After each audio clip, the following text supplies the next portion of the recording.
Osage Robotics team, 58-1 CTC Inspire, had a great season, but it didn't come without its struggles, with the team wanting to work as one in the tedious task of rebuilding intakes. This is a documentary about the highs and lows of their season. This season, especially at the beginning, I guess it was a little bit more intimidating coming into this, especially with the seniors that had just graduated before we got to this actual season.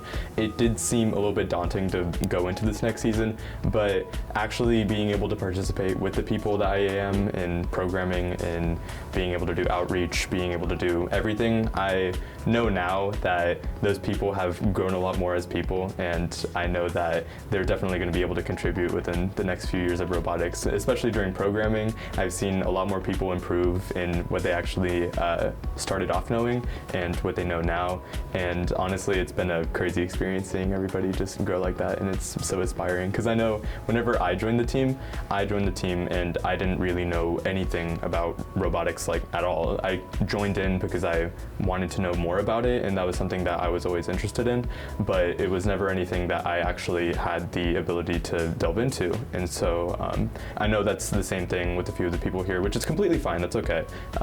Robotics is somewhere where you have that environment and people are really making the right choice by joining robotics in order to be able to pursue that passion. And so I know within the next few years these people are going to grow into amazing people and be able to use all the experience that they have here in robotics and take that into their next engineering journey afterwards.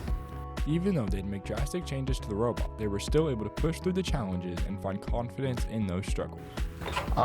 Honestly, from the very beginning, I knew this robot was going to get us places. I had very high confidence being a programmer on the team. I was able to see really just how the robot was able to perform. We were able to kind of see what level it was at kind of before the competitions, and even before then, I knew we were going to be able to achieve great things with this. Even after we made a few changes to our robot after our first competition, after we qualified for Worlds, it just got even better. The only thing we were able to do was improve. Coming off of a Worlds visit 2 years prior and a strong showing last year, this season they had high expectations. These expectations allowed them to push harder.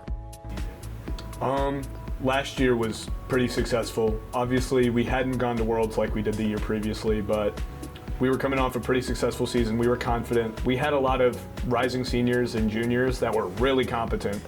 They knew what they were doing. They had so much more experience than I did. And kind of looking at launch day, even before we started building on the robot, there were so many ideas. There was a lot of potential, and you could see it. You could feel it in the team, that we were ready to do something big. Specifically Adam, who's a cornerstone of our build team, had this as his senior year. This had to be his magnum opus. This had to be what he ended on. And I think that he was ready to leave it on the highest note he could. Initially, no. Going into Central Missouri, despite our success, that success was more about, us managing to do well despite a couple pitfalls, a couple struggles. After Central, we made such drastic changes to the robot